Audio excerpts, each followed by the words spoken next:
Perkenalkan, nama saya Maura Diazira Brahmi Sahara dengan NPM 2240103182. Di sini saya akan memaparkan hasil dari proyek riset saya mengenai bisnis case pada PT Makanan Nusantara Karawang. Pada divisi produksi pada PT Makanan Nusantara terdapat stresor yang pertama adalah tuntutan target produksi. Hal ini karena adanya tuntutan untuk memenuhi target harian sebanyak 45.000 unit produk. Hal ini sebanding dengan teori stres kerja, yaitu tekanan yang tinggi untuk mencapai target sehingga dapat meningkatkan stres. Kemudian stresor yang kedua adalah sistem shift dan jam kerja yang panjang. Itu seperti penambahan shift malam tanpa penambahan personil yang menyebabkan karyawan harus lembur secara bergantian. Ini juga sejalan dengan teori kelelahan, yaitu kelelahan fisik dan mental. Kemudian pada stresor yang ketiga terdapat masalah koordinasi dan respon. Hal ini karena adanya gangguan mesin serta tidak ada kepastian untuk tindakan yang akan diambil dapat memicu stres. Hal ini perlunya komunikasi dan koordinasi baik dalam tim. Stresor yang keempat adalah SOP yang kurang jelas, yaitu karena tidak diberikannya prosedur pembersihan secara jelas sehingga pada shift yang bergantian itu tidak diketahui shift mana yang harus membersihkan tempat kerja yang sebelumnya dipakai. Hal ini sebanding dengan faktor stres, yaitu kurangnya komunikasi efektif dan memunculkan konflik antar shift.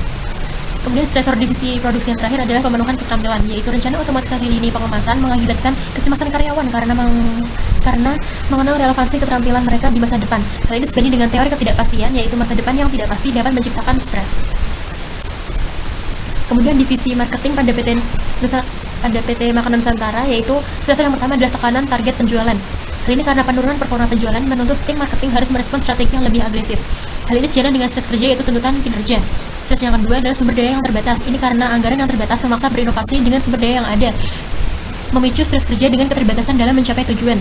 Stres yang ketiga adalah layanan keluhan pelanggan. Hal ini karena meningkatnya keluhan pelanggan yang perlu untuk ditangani sehingga dapat menambah beban emosional.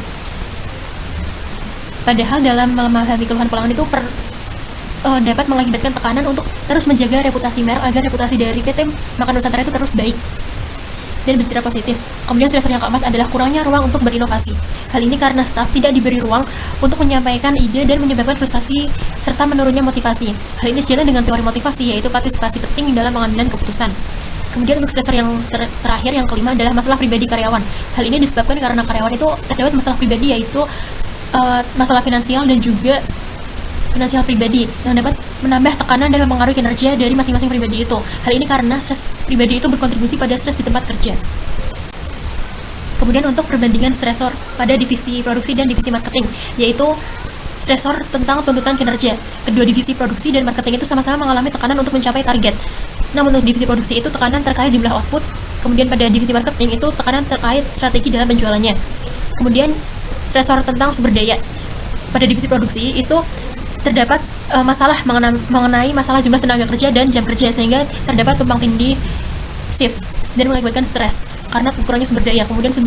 Kemudian stresor sumber daya pada divisi marketing adalah keterbatasan anggaran dan sumber daya pemasaran. Hal ini karena pemasaran itu memerlukan biaya untuk demokrasi atau untuk melakukan demo pada produknya, sedangkan anggaran yang diadvokasikan itu tidak sebanding dengan hal yang harus dicapai oleh divisi marketing. Kemudian stresor yang ketiga adalah komunikasi dan koordinasi. Pada divisi produksi itu terdapat masalah atas koordinasi antar shift.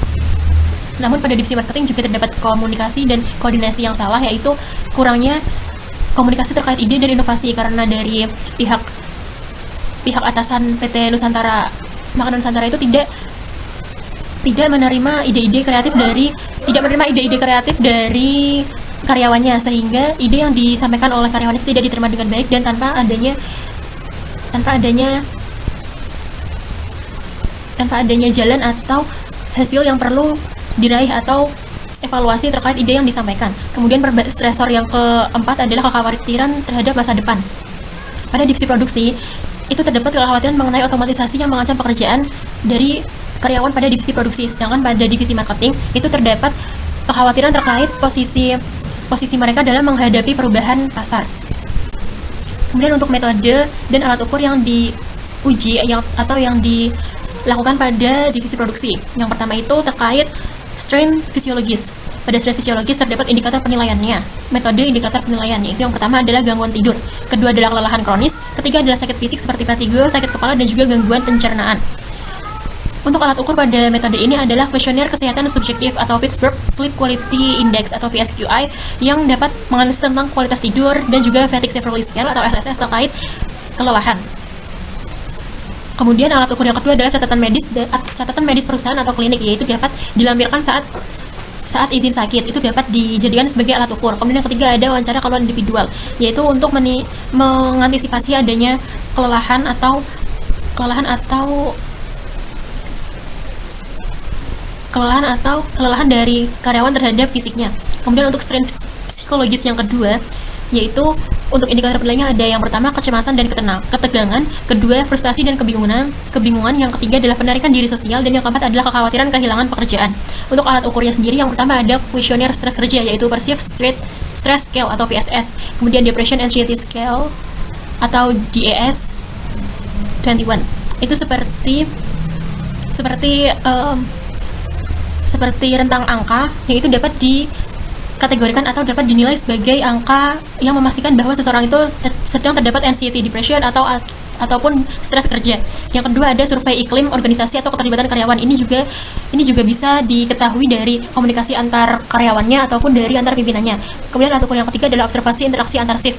Jadi kita bisa melihat secara langsung apakah di saat karyawan itu menyampaikan kinerja atau mengeluarkan kinerjanya, apakah ada tingkat kolaborasi, apakah ada tingkat interaksi antar shift atau emosi kerja.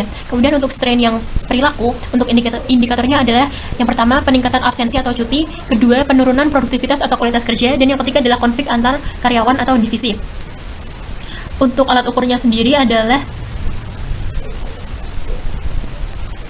data absensi dan cuti. Yang kedua adalah laporan kinerja produksi. Yang ketiga adalah laporan insiden atau kecelakaan kerja. Dan yang keempat adalah observasi terkait kepatuhan prosedur dan tingkat kolaborasi. Kemudian yang terkait dengan metode dan alat ukur pada divisi pemasaran. Untuk strainnya masih sama dengan divisi marketing. Dengan divisi produksi ada 3 strain, yaitu yang strain yang pertama adalah fisiologis. Untuk indikatornya ada gangguan tidur, kelelahan, dan juga mudah tersinggung. Alat ukurnya ada pada kuesioner kesehatan subjektif seperti Pittsburgh Sleep Quality Index atau PSQI untuk dapat menganalisis kualitas tidur karyawan, dan juga Fatigue Severity Scale atau SSS untuk kelelahan. Untuk alat ukur yang kedua adalah wawancara individual energisitas pribadi. Kemudian pada strain psikologis itu terdapat indikator penilaian. Yang pertama adalah kecemasan kinerja, tingkat frustasi, tekanan emosional, dan juga kecemasan finansial. Untuk alat ukurnya yang pertama ada kuesioner stres kerja, yaitu Job Content Questionnaire atau GCQ untuk tuntutan kerja dan kontrol. Kemudian ada masalah burnout inventory atau MBI untuk burnout. Dan yang terakhir dan alat ukur pada strain psikologis yang kedua adalah survei keterlibatan karyawan. Jadi kita dapat mengetahui apakah karyawan itu saling terlibat atau mengerjakan tugas secara individual.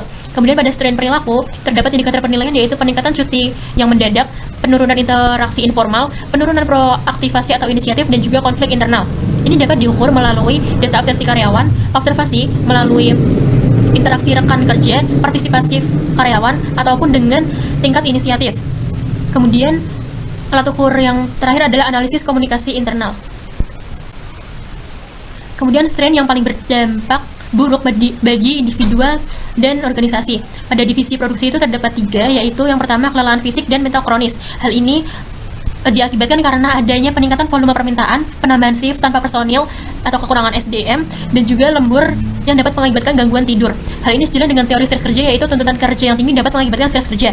Kemudian strain yang kedua adalah konflik interpersonal dan penurunan kohesi tim.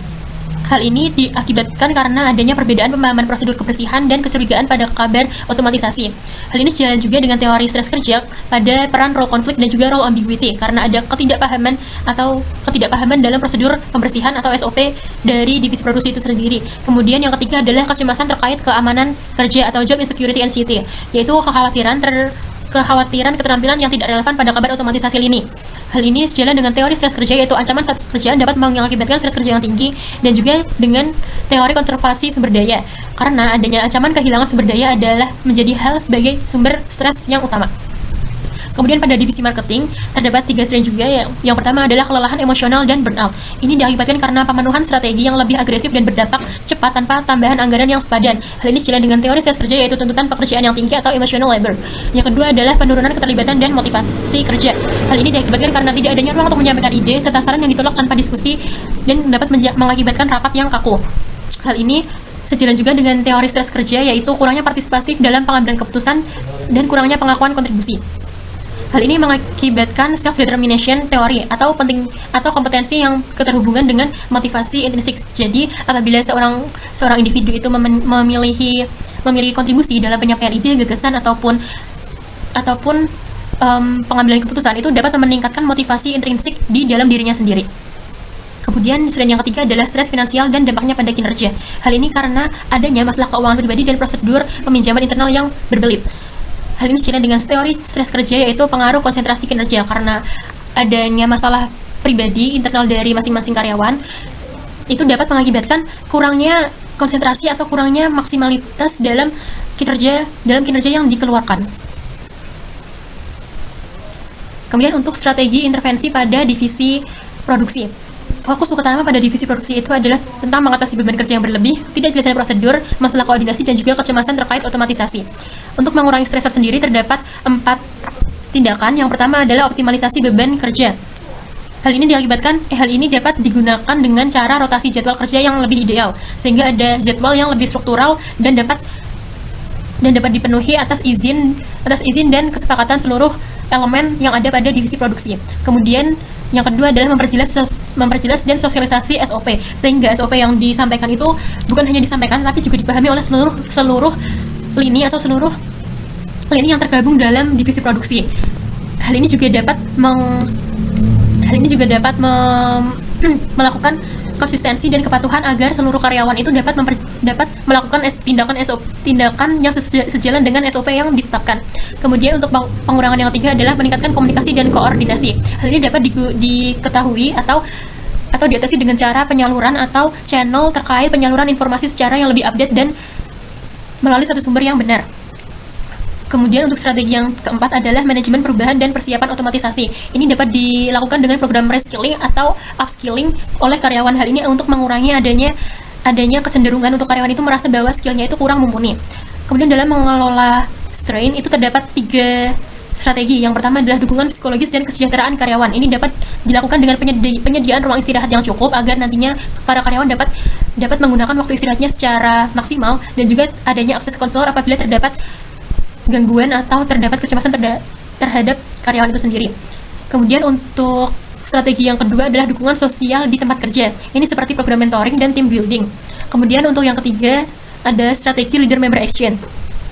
Hal ini sejalan dengan adanya pertemuan rutin yang dapat membahas tentang isu-isu manajemen. Jadi diharapkan adanya kedekatan antara para karyawan dengan para atasan maupun para lini yang mengambil keputusan, sehingga nanti karyawan itu dengan mudah atau dengan akrab dapat mengajukan sendiri ide atau gagasannya dalam ikut membantu pengambilan keputusan menyeluruh. Kemudian untuk strategi intervensi pada divisi pemasaran, itu yang pertama untuk mengurangi stresor. Mengurangi stresor pada divisi pemasaran terdapat 3 strategi. Yang pertama adalah realisasi target dan alokasi sumber daya. Hal ini dapat dilakukan dengan adanya evaluasi target dan advokasi anggaran. Kemudian yang kedua adalah ruang kreativitas dan struktur yang fleksibel. Ini dapat dilakukan adanya dengan peran kontrol, partisipatif, dan panduan perbaikan. Strategi yang ketiga adalah manajemen keluhan pelanggan dan dukungan tim media sosial. Hal ini juga dapat dilakukan dengan cara sesi debriefing dan penanganan keluhan profesional. Karena dengan adanya keluhan pelanggan, itu diharapkan para karyawan itu dapat menanggapinya dengan cara profesional tanpa melibatkan batin atau pribadi masing-masing karyawan, karena keluhan pelanggan itu dijadikan saran atau masukan secara profesional. Kemudian untuk mengelola strain pada divisi pemasaran itu juga terdapat 3. Yang pertama adalah peningkatan pengakuan dan apresiasi. Ini dapat dilakukan dengan cara adanya sistem penghargaan dan pencapaian secara jelas. Ini baik dilakukan adanya konsultasi atau penyesuaian indikator yang jelas, sehingga nanti karyawan pun dapat secara aktif itu mengetahui hal-hal apa saja yang dapat menjadi nilai plus atau nilai yang menjadi kualitas indikator yang ada. Kemudian yang kedua adalah dukungan kesejahteraan mental dan finansial. Ini dengan adanya akses konselor, prosedur pengajuan pinjaman internal yang tidak berbelit, karena setiap karyawan itu terikat jelas dan terikat secara tertulis terhadap perusahaan pada PT Makanan Nusantara. Kemudian untuk pengelola strain yang terakhir adalah promosi work-life balance. Hal ini didukung dengan adanya fleksibilitas, batasan jam kerja, serta manajemen waktu dan beban kerja, agar nantinya para karyawan itu juga dapat melaksanakan kinerjanya dengan waktu dan jam kerja yang cukup, tidak ada beban atau tambahan waktu, dan juga melakukan pekerjaannya sesuai dengan batasan atau waktu jam kerja yang telah ditentukan. Baik, terima kasih atas waktunya. Mungkin cukup sekian pemaparan terkait hasil dalam tugas PJBL dalam bisnis case PT makanan Nusantara ini. Apabila terdapat salah kata, mohon dimaafkan. Cukup sekian, terima kasih.